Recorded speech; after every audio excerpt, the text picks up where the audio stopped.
tropical America are experts at ingesting poisonous seeds.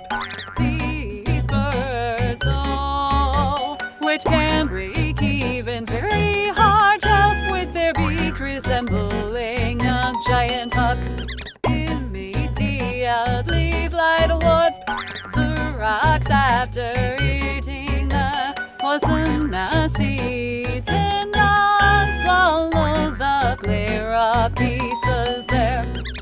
These pieces of clay rock absorb the toxin in the seeds, so birds can digest the nutrient-bearing parts of their food without suffering stomach aches.